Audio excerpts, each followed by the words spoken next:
Depois de décadas trabalhando em cemitério, eu aprendi uma regra simples: os mortos ficam e os vivos vão embora. Até o dia que uma mulher entrou no cemitério para visitar a mãe e nunca mais saiu. Mas antes de começar, se você gosta de relatos reais, estranhos e perturbadores, se inscreva no canal para não perder nenhum vídeo. Meu nome é Valdir Souza, tenho 62 anos e trabalho como coveiro no cemitério municipal de Santo Antônio, em Olinda, Pernambuco, há mais de 35 anos. Nesse tempo todo vi muita coisa. Enterrei gente de todas as idades, de todas as condições. Aprendi a respeitar os mortos e a não me envolver emocionalmente com o que acontece aqui dentro. Mas tem histórias que a gente não consegue esquecer, por mais que tente. E essa que vou contar é uma delas. Foi em agosto de 2019, um sábado ensolarado, daqueles em que o calor do Nordeste parece derreter o asfalto. O cemitério estava cheio de visitantes, como sempre acontece aos finais de semana. Famílias inteiras vinham trazer flores, acender velas, rezar pelos seus mortos. Eu estava terminando de fechar um túmulo na ala norte quando uma mulher se aproximou. Devia ter uns 40 e poucos anos. Magra, cabelos presos num coque, vestido simples de cor clara. Ela parecia perdida, olhando para os lados como quem procura algo. Perguntei se podia ajudar. Ela hesitou. Depois disse que estava procurando o túmulo da mãe dela, falecida há 6 meses. Mostrou um papel amassado com anotações. Reconheci o setor. Era na ala leste, do outro lado do cemitério. Seu nome era Regina. Descobri o nome quando ela mostrou a documentação para confirmar o túmulo. Regina Alves da Silva. Disse que visitava a mãe, Dona Terezinha, pela primeira vez desde o enterro. Me ofereci para levar ela até lá. Ela aceitou, agradecida. No caminho ela não falou muito. Apenas seguiu ao meu lado, olhando para os túmulos, com uma expressão que não consigo descrever. Não era tristeza comum. Era algo mais profundo, mais perturbador. Quando chegamos ao túmulo da mãe dela, ela ficou parada ali, em silêncio, por um tempo longo. Depois se ajoelhou, limpou a lápide com as mãos, arrumou as flores murchas. E então ela me olhou e disse algo que gelou meu sangue. Ela acabou de me dizer que eu não deveria ter vindo aqui hoje. Quando ela disse que a mãe tinha falado com ela, achei que fosse jeito de falar. Sabe como é? Tem gente que conversa com os mortos como se eles pudessem ouvir. É normal. É parte do luto. Mas a expressão no rosto dela não era de alguém falando simbolicamente. Era de alguém que realmente tinha ouvido uma resposta. Tentei acalmar ela. Disse que era comum sentir a presença dos entes queridos, que muita gente relatava sensações parecidas. Ela me olhou com aqueles olhos fundos e balançou a cabeça. Não era sensação. Ela tinha ouvido a voz. Fiquei desconfortável. Disse que precisava voltar ao trabalho. Ela agradeceu por ter levado ela até ali. A deixei sozinha no túmulo da mãe e voltei para as minhas funções. Tinha mais 2 sepultamentos programados para aquela tarde. Então, nem pensei mais nisso. O cemitério municipal de Santo Antônio foi fundado em 1897, numa época em que Olinda ainda preservava quase intacta sua arquitetura colonial. O lugar fica numa área elevada, de onde se vê o mar ao longe. Túmulos antigos de senhores de engenho, escravos libertos, comerciantes portugueses. Mais de um século de história enterrada naquela terra vermelha. Trabalho ali desde 1984, quando tinha apenas 27 anos. Meu pai, seu Cosme, foi coveiro no mesmo cemitério por 40 anos. Foi dele que aprendi o ofício. Ele sempre dizia que cemitério é lugar de respeito, não de medo. Que os mortos não fazem mal a ninguém, desde que você trate eles com dignidade. Segui esse ensinamento a vida inteira. Na segunda-feira de manhã, a polícia apareceu no cemitério procurando por mim. Eram 2 investigadores da Polícia Civil de Pernambuco. O mais velho se apresentou como delegado Moreira. O outro, mais jovem, era o investigador Cardoso. Eles me levaram até o escritório do cemitério e pediram para conversar em particular. O administrador, seu Augusto, ficou preocupado. Perguntou se tinha acontecido alguma coisa. O delegado disse que era só uma conversa de rotina. Sentamos numa sala pequena. O delegado abriu uma pasta e tirou uma foto. Era Regina, a mesma mulher que eu tinha ajudado no sábado. Ela estava desaparecida. O marido tinha dado queixa no domingo à noite, quando ela não voltou para casa.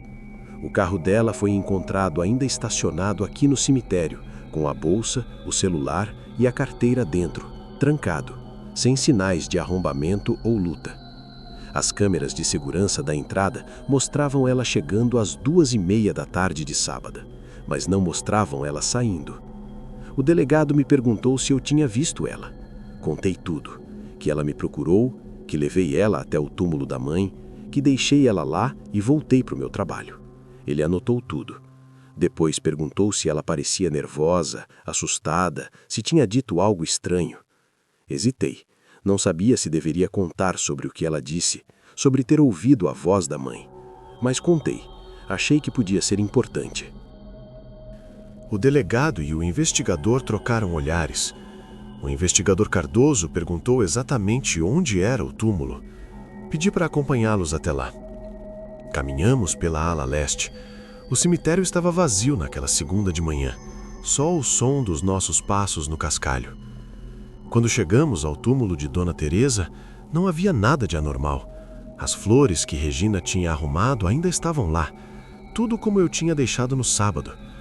O delegado examinou a área ao redor, olhou para os túmulos vizinhos, depois me perguntou se tinha outras saídas do cemitério além do portão principal. Tinha uma saída lateral usada pelos funcionários, mas ela ficava trancada aos finais de semana. Fomos conferir. O cadeado estava intacto. Ninguém tinha passado por ali. A mulher tinha simplesmente desaparecido dentro do cemitério. Os investigadores passaram o dia inteiro no cemitério. Trouxeram cães farejadores, equipes de busca, peritos. Vasculharam cada setor, cada túmulo aberto recentemente, cada canto onde alguém pudesse se esconder. Nada. Regina tinha simplesmente sumido. O caso ganhou repercussão na mídia local. Jornais de Recife e Olinda publicaram matérias sobre o desaparecimento misterioso. A família dela ofereceu recompensa por informações. O marido deu entrevistas na TV, apelando para que ela voltasse para casa. Eu fui interrogado mais 2 vezes, sempre as mesmas perguntas, sempre as mesmas respostas. Tinha levado ela até o túmulo da mãe, deixado ela lá, voltado para o trabalho. Não a vi mais depois disso. A polícia investigou minha vida inteira. Não acharam nada. Eu não tinha motivo nenhum para fazer mal àquela mulher, nem mesmo a conhecia antes daquele sábado. Mas havia algo que me incomodava profundamente. Algo que não conseguia tirar da cabeça. O que Regina tinha dito, que a mãe falou com ela, que disse que ela não deveria ter vindo ao cemitério naquele dia. Comecei a prestar mais atenção no túmulo de Dona Terezinha. Passava por lá várias vezes ao dia, mesmo sem necessidade. Observava, procurava, não sei bem o quê. Uma semana após o desaparecimento, encontrei flores frescas sobre o túmulo. Rosas vermelhas, bem cuidadas, ainda com orvalho. Perguntei aos outros funcionários se alguém tinha visto quem deixou. Ninguém viu. Voltei no dia seguinte. As flores continuavam lá, mas agora havia algo mais. Um terço de contas brancas, enrolado ao redor do vaso. No outro dia, uma vela acesa. Alguém estava visitando aquele túmulo. Decidi ficar no cemitério depois do expediente. Disse para o seu Augusto que tinha uns serviços atrasados para terminar. Ele não desconfiou de nada. Quando o portão fechou às 5 da tarde e o último funcionário foi embora, fiquei sozinho. Posicionei-me num local de onde conseguia ver o túmulo de Dona Terezinha sem ser visto, atrás de um mausoléu antigo coberto de era. O sol começou a se pôr. As sombras ficaram mais longas. O silêncio do cemitério à noite é diferente do silêncio do dia. É mais pesado, mais absoluto. Fiquei ali por quase 2 horas, imóvel, observando. Já estava começando a achar que tinha sido uma ideia idiota quando vi. Uma figura caminhando entre os túmulos, lenta, hesitante. Era Regina. Meu coração disparou. Ela estava viva, estava ali, caminhando em direção ao túmulo da mãe. Mas havia algo errado. Ela estava vestindo a mesma roupa do sábado, a mesma roupa que usava na foto que a polícia mostrou. E mesmo na penumbra dava para ver que estava suja, rasgada. Ela se ajoelhou diante do túmulo. Começou a falar, baixinho, como se conversasse com alguém. Saí do meu esconderijo e me aproximei devagar, tentando não assustá-la. Quando estava a uns 5 metros de distância, ela parou de falar e virou a cabeça lentamente na minha direção. O que vi no rosto dela me fez parar no mesmo instante. Não era mais a mesma mulher. Os olhos estavam vazios, distantes, o rosto pálido, quase transparente sob a luz fraca do crepúsculo. Ela me olhou sem reconhecimento. Depois voltou a atenção para o túmulo e continuou falando, como se eu não estivesse ali. Me aproximei mais um pouco. Consegui ouvir o que dizia. Estava tendo uma conversa. Perguntava algo, esperava, depois respondia como se tivesse ouvido uma resposta. Mas não havia ninguém ali além dela. Ou pelo menos ninguém que eu pudesse ver. Chamei o nome dela. Regina. Ela não reagiu. Estendi a mão e toquei seu ombro. Minha mão passou direto através dela, como se fosse fumaça, névoa. Senti um frio intenso subir pelo meu braço. Eu juro que isso aconteceu. E então continuou ali por mais um segundo, imóvel. Depois, lentamente começou a se desfazer, como cinza levada pelo vento. E então desapareceu completamente. Fiquei parado ali, tremendo, olhando para o espaço vazio onde ela estava segundos atrás, tentando acreditar no que estava vendo. Saí correndo do cemitério. Minha cabeça girava. O coração batia tão forte que achei que fosse explodir. Quando cheguei no portão, minhas mãos tremiam tanto que mal consegui destrancar. Fui direto para casa. Não contei nada para minha esposa, Fátima. Como eu poderia? Como explicar que tinha visto Regina, ou o que quer que fosse aquilo, conversando com alguém invisível, que minha mão tinha atravessado o corpo dela como se fosse fumaça? Passei a noite acordado, sentado na sala escura, tentando processar o que tinha acontecido. Na manhã seguinte, liguei para o delegado Moreira. Disse que precisava falar com ele. Ele percebeu algo diferente na minha voz e concordou em me encontrar. Nos encontramos numa lanchonete perto do cemitério. Contei tudo, cada detalhe.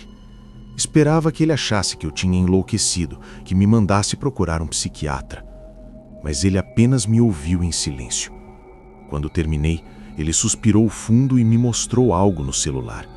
Uma reportagem de jornal. Regina tinha sido encontrada.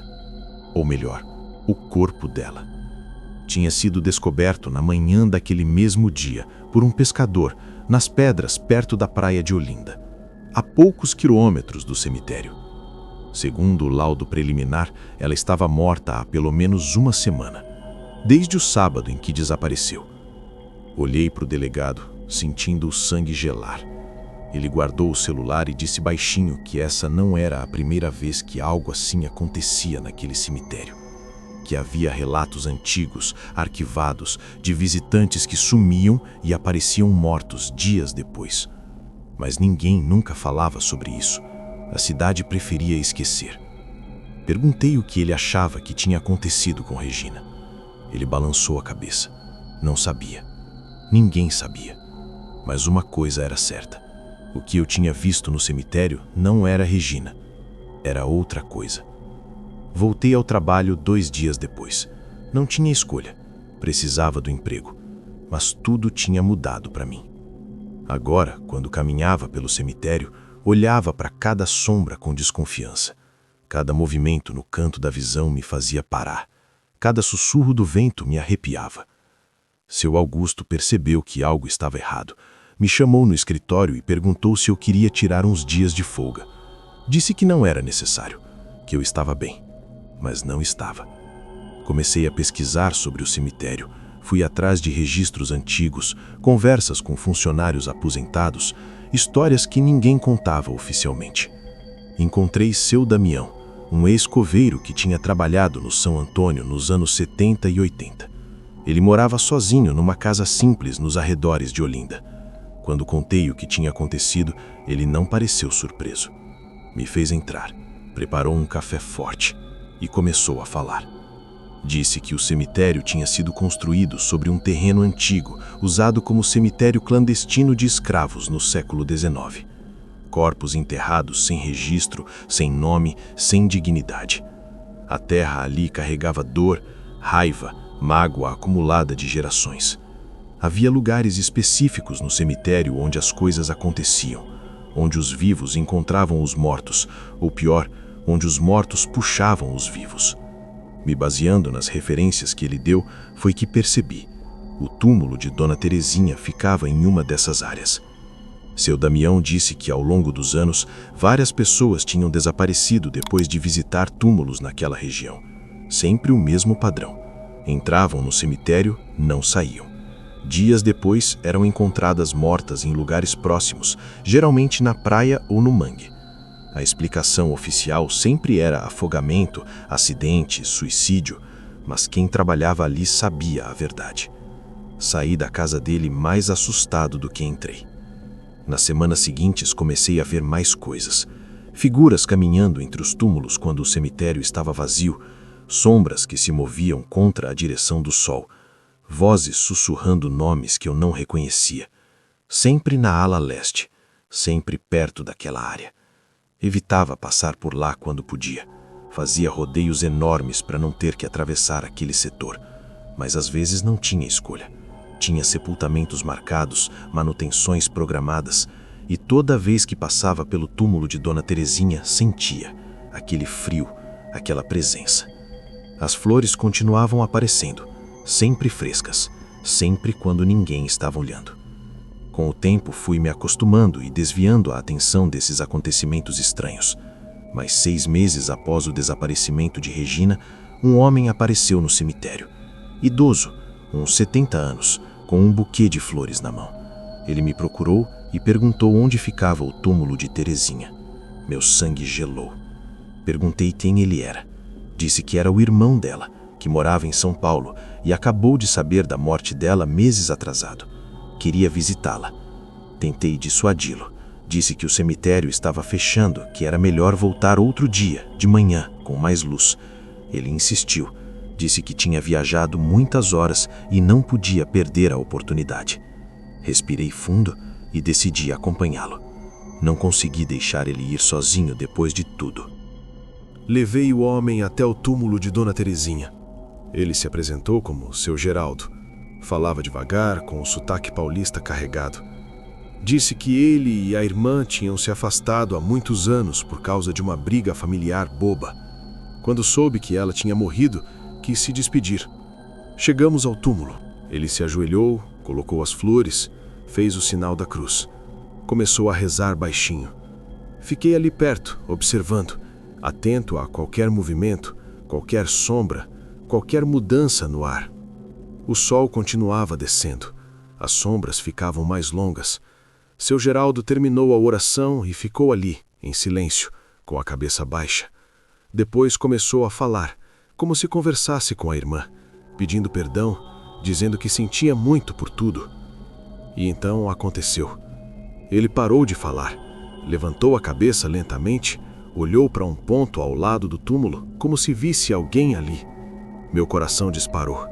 Seu Geraldo sorriu, um sorriso fraco, emocionado, e disse: "Terê, é você?" Olhei para o mesmo lugar que ele olhava. Não vi nada, apenas o espaço vazio entre os túmulos. Mas seu Geraldo via alguma coisa. Ele estendeu a mão, como se fosse tocar alguém, e então começou a se levantar, devagar, como se estivesse sendo puxado. Corri até ele e segurei seu braço, firme. Gritei o nome dele: "Seu Geraldo, olhe para mim!"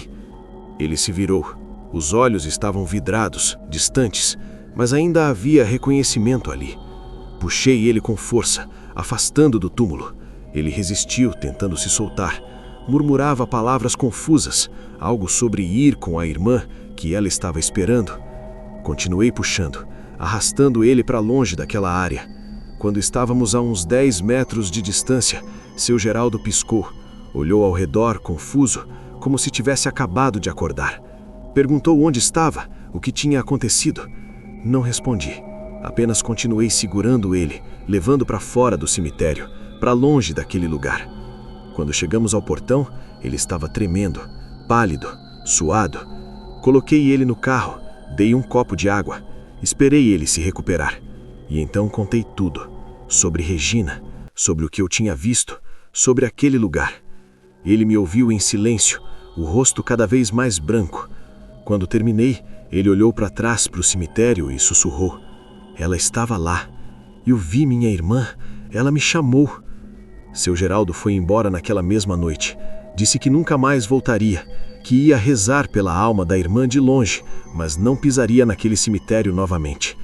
Eu continuei trabalhando lá. Não tinha para onde ir, era o único ofício que conhecia.